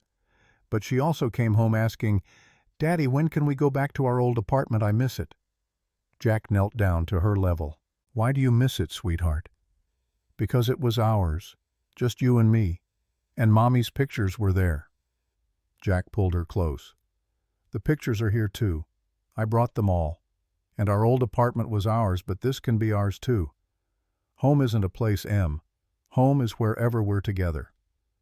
On the 14th day, Jack reported for his first official day of work. His office was on the 45th floor, the same floor where Derek Travis had once humiliated him. But his office was different, larger, with a view. A nameplate on the door read, Jack Morrison, Director of Operations. Kate stopped by with coffee. How does it feel? Jack looked around at the expensive furniture, the awards on the wall, the photographs he'd already placed on his desk. Emma, Anna, a new one of Emma and Kate, baking cookies in Kate's kitchen. Strange, like I'm wearing someone else's clothes. You'll grow into it. Kate handed him a resume. But first you have an interview to conduct. Jack looked at the paper. Miguel Santos, 25 years old, 2-year employment gap. Reason listed, primary caregiver for disabled mother. He looked up at Kate. You want me to interview him? I want you to remember what it felt like to sit on the other side of that desk, and then I want you to make sure no one in this company ever makes another person feel the way Derek made you feel. Jack conducted the interview in the early afternoon. Miguel was nervous, his suit worn but clean, his resume showing a gap that hiring managers would flag immediately. Tell me about the hardest decision you made while caring for your mother. Miguel's voice was steady despite his obvious anxiety. When the insurance maxed out and the hospital wanted to move her to a county facility, I had to choose between rent and in-home care. I chose her. We got evicted, but I was with her when she died. Jack felt an echo of his own story. The impossible choices. The sacrifice that looked like failure on paper, but was actually the truest kind of success. When can you start? Miguel blinked. You're hiring me. Someone once told me that your resume doesn't define your worth. Your character does. Welcome to Blackwell Voss Miguel. After Miguel left walking on air, probably already calling his family with the news, Jack sat back in his chair and looked at the skyline. He thought about Derek Travis, fired and blacklisted, probably bitter about the injustice of it all. But there was no injustice. Derek had failed to see value in people who didn't fit his narrow definition of success. And in a world that measured worth by stock portfolios and job titles, that was a more common failure than anyone wanted to admit.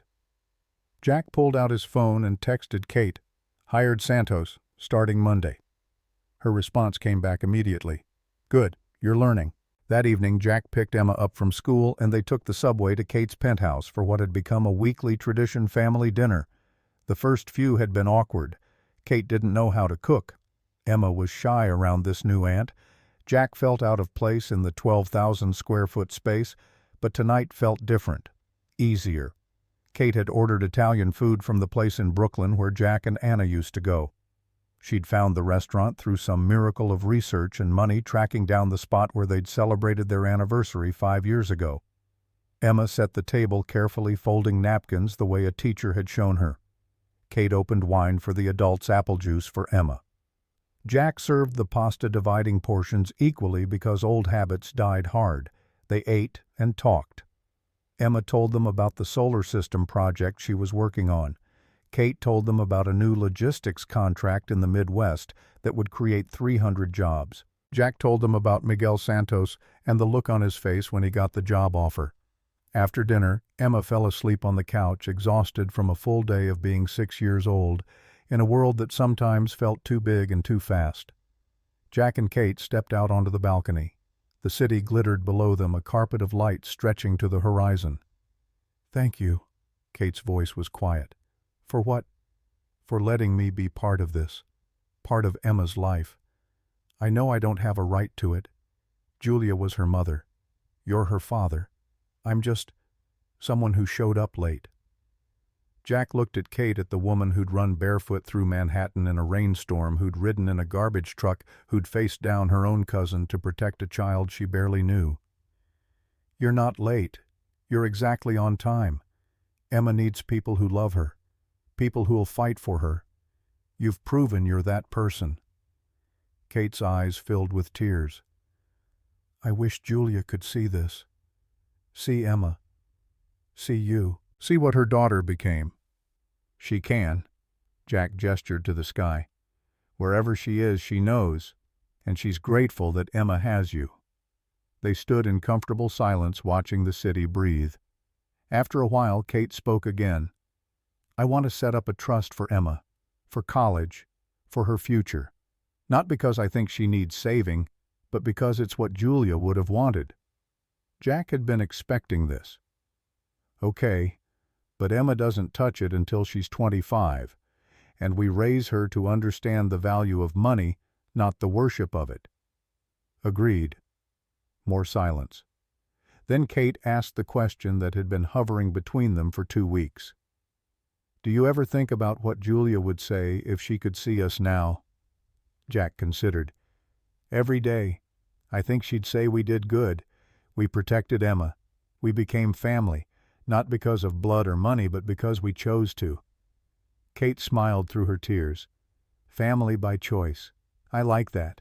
6 months later, the rhythm of their new life had solidified into something that felt permanent. Jack's office had evolved from a space he occupied into a space he owned. The walls held Emma's artwork alongside industry awards.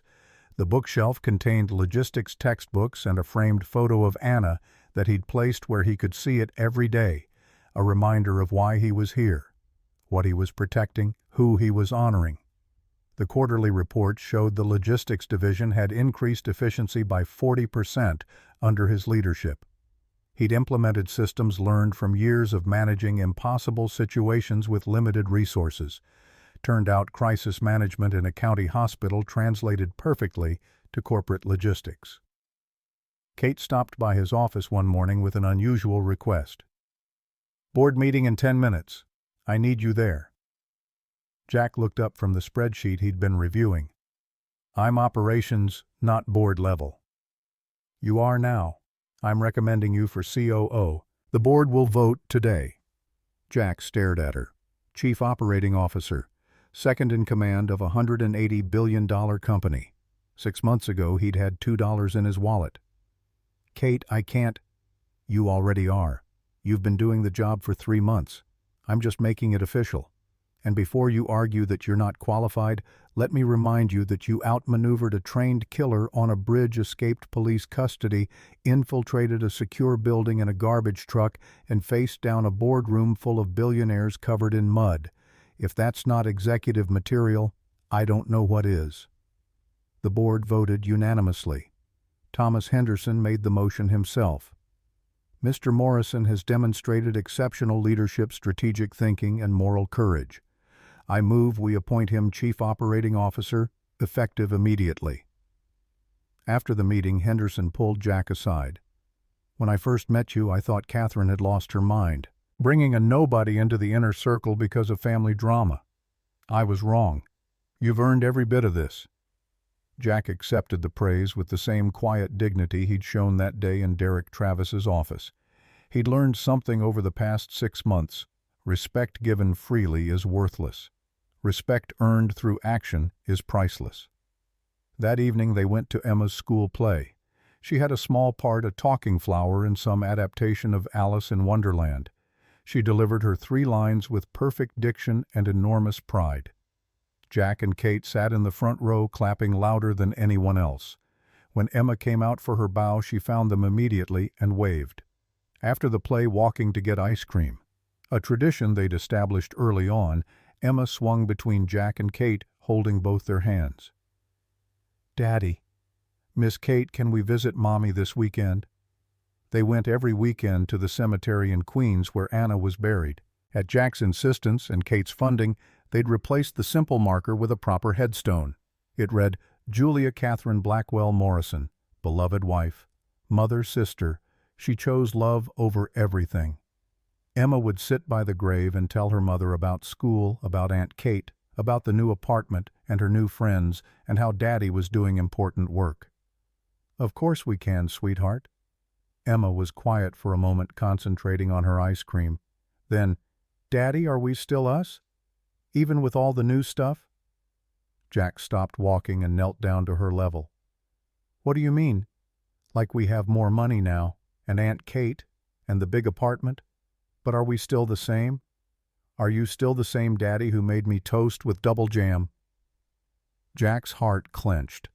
This was what he'd been afraid of, that Emma would lose herself in the wealth, that the girl who'd drawn pictures in a basement apartment would disappear into someone he didn't recognize. We're still us, Emma. Money doesn't change who we are inside. It just changes what we can do on the outside. I'm still the daddy who makes you toast. You're still my brave girl who loves to draw. That never changes. Emma considered this seriously. Okay, good, because I like being us. Kate, watching this exchange, felt something crack open in her chest. This was what Julia had found with Jack. Not luxury, not prestige, just the pure, uncomplicated truth of being loved for exactly who you were. A year after that terrible day on the bridge, they held a memorial service for Julia. Kate had wanted something grand. A cathedral, hundreds of guests, the kind of ceremony befitting a Blackwell heir. But Jack had convinced her otherwise. Julia ran away from grand ceremonies. She wanted simple, real. So they gathered in the small garden behind the Meadowbrook Lane house, the house where Julia had lived in hiding, where she'd been happy. Kate had purchased it from the trust and preserved it exactly as it had been. Anna's garden still grew there, tended by a local service that Kate paid anonymously.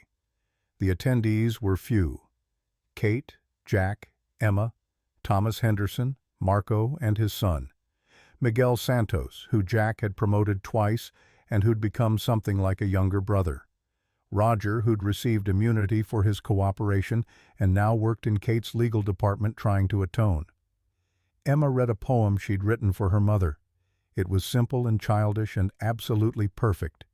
It talked about butterflies and songs and how Mommy was probably singing in heaven, still off-key but still happy. Kate spoke about Julia as she remembered her, the girl who read poetry in the garden, who laughed at inappropriate moments, who'd always dreamed of a life away from corporate expectations. Jack spoke last. His voice was steady, even as tears ran down his face.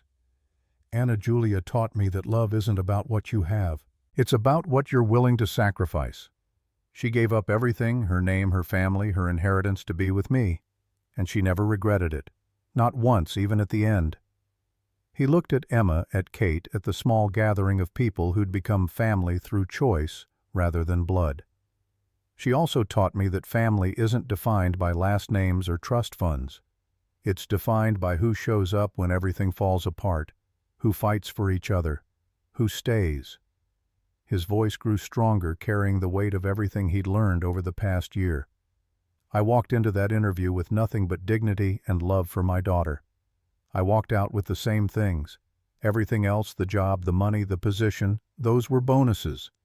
But the core of who I am, that was forged in the hardest year of my life when I had to choose between giving up and pushing forward. I chose forward. Anna chose forward. Emma chooses forward every day. And I hope that's the lesson she carries forever, that worth isn't given by the world. It's earned by how you treat people when you have nothing to gain from treating them well. Later, after the others had left, Jack and Kate and Emma stood by Anna's garden. The late afternoon sun painted everything gold. Do you think she'd be proud? Kate's question was barely audible. Of Emma, absolutely. Of us, I think so. We kept her daughter safe. We became family. We chose love over everything else, just like she did. Emma picked a flower, a blue forget-me-not, and placed it on the garden bench where Anna used to sit. I'm going to tell my kids about Mommy someday, about how she was brave and ran away to find love, and how Daddy was brave and kept me safe, and how Aunt Kate was brave and became family. Jack pulled both of them close, his daughter and his sister-in-law, who'd become something closer than blood. They stood there in the garden as the sun set, three people connected by tragedy and choice, and the fierce determination to honor the woman who'd brought them together. The final scene took place 5 years later. Emma was 11 now, attending the same private school, but with a sharpness to her that reminded Jack powerfully of both Anna and Kate. She'd inherited her mother's love of poetry and her aunt's business acumen. She was already talking about wanting to work at Blackwell Voss someday, but on the logistics side, not the executive floor. "I want to solve problems, Daddy, not sit in meetings." Jack, now officially COO and one of the most respected executives in the industry, couldn't have been prouder. He sat in his office reviewing applications for a new wave of hires. The company had grown again $220 billion now, with operations in all 50 states. He'd built a reputation for hiring people other companies rejected. People with gaps in their resumes. People who'd made sacrifices for family. People who measured worth by character instead of credentials. His phone rang. Kate's name appeared on the screen. "Turn on the news. Channel 7. Jack grabbed the remote and flicked on the television mounted in his office. The headline made him freeze. "Richard Blackwell sentenced to 25 years for conspiracy to commit murder." The reporter stood outside the courthouse. Former Blackwell Voss executive Richard Blackwell was sentenced today to 25 years in federal prison for his role in a conspiracy to murder his cousin Catherine Blackwell and her 6-year-old niece. The case, which shocked the corporate world 5 years ago, finally concluded today with the maximum sentence. The camera cut to Richard being led away in handcuffs. He'd aged badly in prison. His hair had gone gray. His face had collapsed into bitter lines. But as he passed the cameras, he looked directly into the lens and spoke, "Tell Catherine she won. Tell her I hope the money was worth betraying family." Jack turned off the television. He didn't feel triumphant, just tired and sad that someone had been willing to murder a child for money. His phone rang again, Kate this time on video call. Emma was with her, both of them in Kate's office. "Did you see?" "I saw." Emma leaned into the frame. "Is the bad man gone forever, Daddy?" "For a very long time, sweetheart. Long enough that you'll be grown up before you ever have to think about him again." Emma nodded, satisfied. "Good. Because Aunt Kate and I have a project we're working on, and we need your help."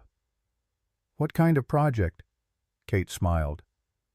"We're starting a foundation, the Julia Morrison Foundation for Single Parents.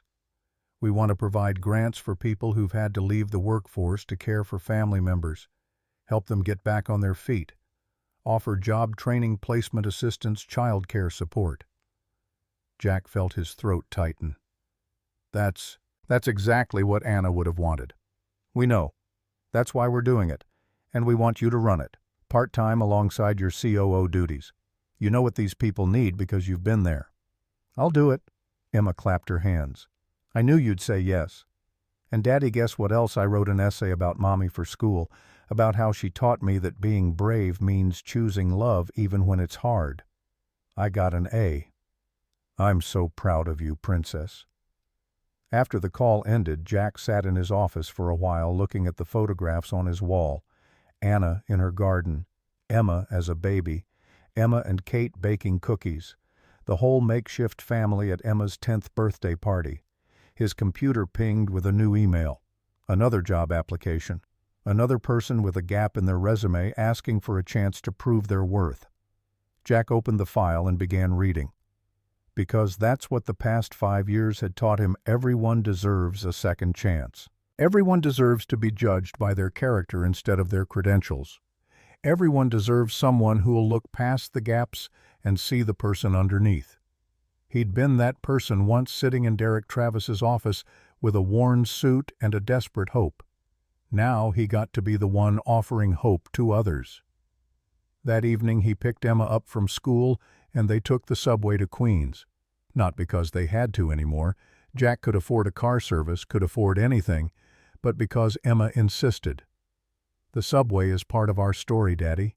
It's where we learned to be brave together." They visited Anna's grave. Emma told her mother about the foundation, about the essay, about how she was learning to play chess, and how Aunt Kate was terrible at it, but tried anyway because Emma asked.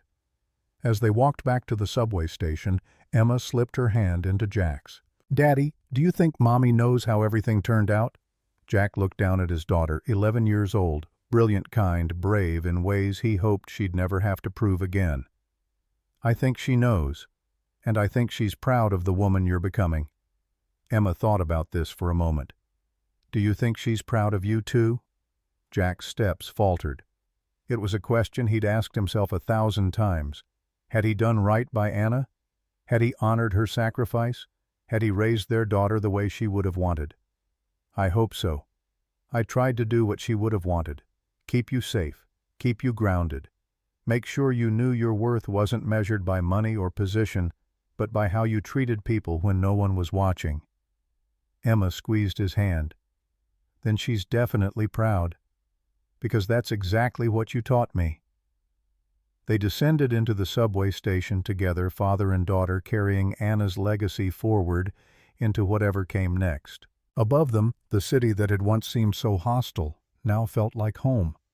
Not because it had become safer or kinder, but because they'd learned to navigate it together. Jack's phone buzzed one last time. A text from Kate. "Dinner tomorrow, my place, I'm attempting lasagna." He texted back, "We'll bring fire extinguishers." Emma giggled when he showed her the exchange. The subway arrived and they stepped on finding seats near the window. As the train pulled away from the platform, Jack caught their reflection in the darkened glass, a man in an expensive suit holding hands with a girl in a school uniform, both of them smiling. He thought about the morning a year ago when he'd stood in this same station with $2 in his wallet and a daughter who believed he'd become the boss. He'd failed that interview, but he'd succeeded at something far more important. He'd kept his dignity. He'd protected his daughter. He'd honored his wife's memory. He'd earned respect instead of demanding it. He'd built a family from the wreckage of tragedy, and in the end that was worth more than all the money in the world. The train carried them home through the darkness toward whatever tomorrow would bring. But Jack wasn't afraid anymore.